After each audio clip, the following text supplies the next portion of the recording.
हर हर महादेव दोस्तों, आप लोग सुन रहे हैं कहानी बेपनाह, जिसे आप लोग प्रतिलिपि पर डेस्टिनेशन वेडिंग के भी नाम से पढ़ सकते हैं और इसे लिखा है दिव्या सिंह चाहत ने।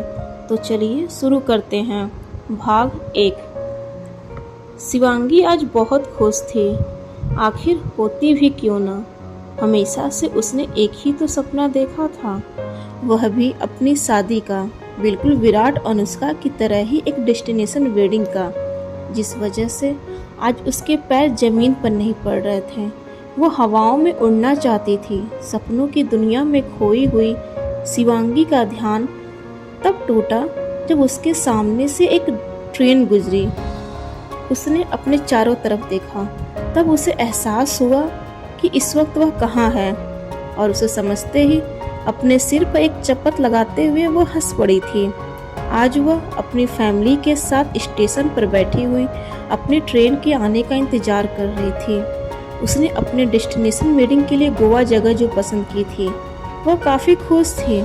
अभी उसके ट्रेन के आने में वक्त था और साथ ही साथ उसके दोस्त भी अभी नहीं आए थे। तो पीछे से उसे अपना नाम पुकारने की आवाज़ आई।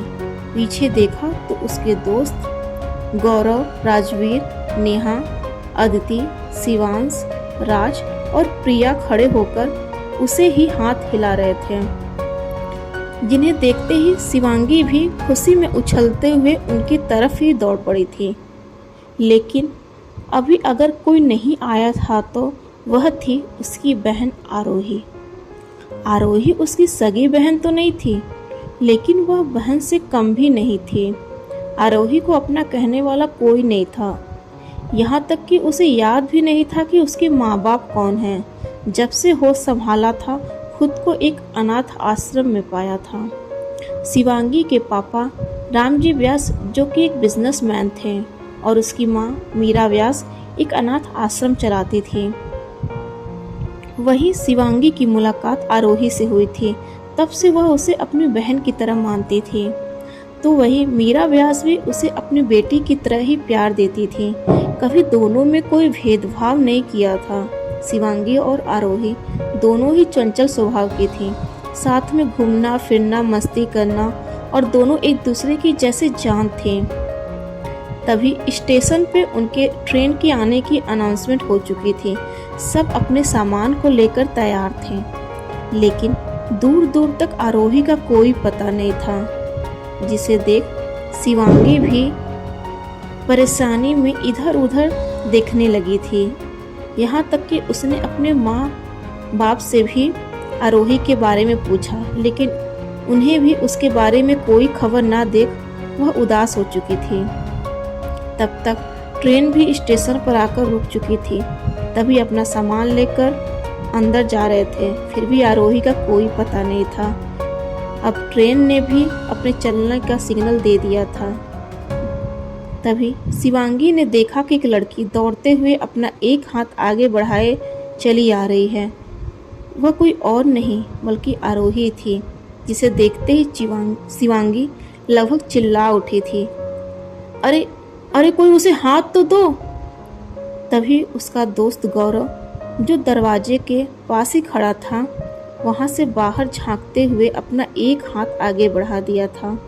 उसने देखा एक सफ़ेद पटियाला सूट पहने हुए लड़की उसकी तरफ ही दौड़ती आ रही थी।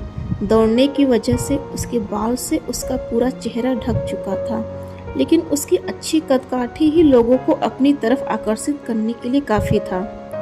तब तक गौरव ने उसे हाथ देकर ऊपर खींच लिया, लेकिन यह सब इतनी जल्दबाजी में हुआ था कि आरोही को संभलने का मौका नहीं मिला और वह गौरव से जाकर लिपट गई। उसकी सांसें अभी भी ऊपर नीचे हो रही थी। धड़कनें तो इतनी तेज चल रही थी जैसे कि मानो दिल अभी बाहर निकल आएगा। चलती ट्रेन में अचानक से एक हवा के झोंके ने आरोही के चेहरे का बाल हटा दिया, जिसे देख सिर्फ गौरव ही नहीं, उसके साथ वहां खड़े सभी की नजरें एकटक उसके ऊपर ही टिक गई थी। गोरा रंग, बड़ी बड़ी काजल से सनी आंखें, पतले लाल सुर्ख होंठ, कमर तक लंबे बाल। जो देखता उसे देखता ही रह गया था। वहां खड़े लोगों का ध्यान तब टूटा था जब उनके कानों में शिवांगी के चिल्लाने की आवाज़ गूंजी। वह गुस्से में चिल्लाते हुए लगभग आरोही के ऊपर जैसे टूट पड़ी थी। ये भी कोई आने का वक्त है। अगर थोड़ा भी लेट हो जाता तो तुम्हारी ट्रेन छूट सकती थी, फिर तुझे नहीं पता कि मैं तेरे साथ क्या करती। शिवांगी को इस तरह गुस्से में देख आरोही ने थोड़ा हंसकर जवाब दिया था, जस्ट चिल यार, मैं आ गई ना। क्या चिल यार, तुझे इस बात का जरा भी एहसास है कि मैं कितनी घबरा गई थी। अच्छा ठीक है बाबा, सॉरी, तुम्हारा गुस्सा जायज है, लेकिन उससे पहले मैं माँ पापा से मिलकर आती हूँ, फिर उसके बाद तो अपना गुस्सा उतार लेना, ठीक है, आरोही ने कहा और वहाँ से आगे बढ़ गई थी। तो इधर पीछे रह गई शिवांगी गुस्से में ही अपने पैरों को पटकते हुए दूसरी तरफ बढ़ गई थी। कुछ देर बीते, आरोही को लेकर वो अपने दोस्तों के पास चली गई, जहाँ सबके सामने वह उसे अपनी बाजुओं में भरते हुए बोली, फ्रेंड्स, यह है मेरी जान, मेरे दिल का टुकड़ा आरोही, और आरोही ये है मेरे दोस्त जिनके बारे में मैं अक्सर बातें किया करती हूँ। शिवांगी का इतना कहना था कि आरोही ने सबको मुस्कुराते हुए हेलो बोला। तभी गौरव उसके तरफ अपना हाथ बढ़ाते हुए कहा, हाय, हम पहले भी मिल चुके हैं। लेकिन उसकी बातों को सुन आरोही थोड़ी कंफ्यूज थी। हम मिल चुके हैं, लेकिन कब? आरोही का इतना कहना था कि गौरव ने जैसे अपनी भौहों को सिकोड़ लिया था। मिस, इतनी जल्दी भूल गई? तुम्हें ट्रेन में अंदर खींचने वाला मैं ही था। Oh sorry, by the way thank you भी। ठीक है। इतना कहते हुए गौरव ने अपनी नज़रों को फेर लिया था। तभी प्रिया और अदिति ने भी उसकी तरफ अपनी हथेलियों को हिलाते हुए कहा, हाय, वैसे तुम काफ़ी खूबसूरत हो, तुम्हें जो भी देखेगा वो देखता ही रह जाता होगा। लेकिन जवाब में आरोही ने बस हल्का सा मुस्कुरा दिया था।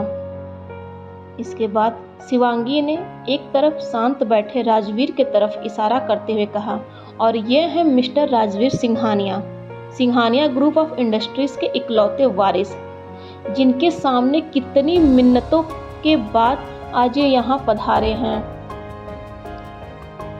शिवांगी का इतना कहना था कि आरोही ने उसकी तरफ अपना एक हाथ बढ़ा दिया था, हेलो, लेकिन राजवीर उसे एक नज़र देखने के बाद अपनी नज़र को दूसरी तरफ फेर लिया था, जो शायद आरोही को थोड़ा अटपटा सा लगा था। इस वजह से वो मन ही मन थोड़ी कुड़ सी गई थी। हाँ, शक्ल से तो हैंडसम है, लेकिन अंदर से उतना ही ज़्यादा घमंडी भी है। और ये इसके बगल वाली, ये भी तो बिल्कुल उसी की कार्बन कॉपी ही लग रही है। इस बार आरोही का इशारा राजवीर के बगल में बैठे नेहा की तरफ था। डियर फ्रेंड्स, आज के लिए बस इतना ही, लेकिन अगला भाग लेकर जल्द ही आपके सामने मौजूद रहूंगी। तब तक के लिए इजाज़त दीजिए। हर हर महादेव।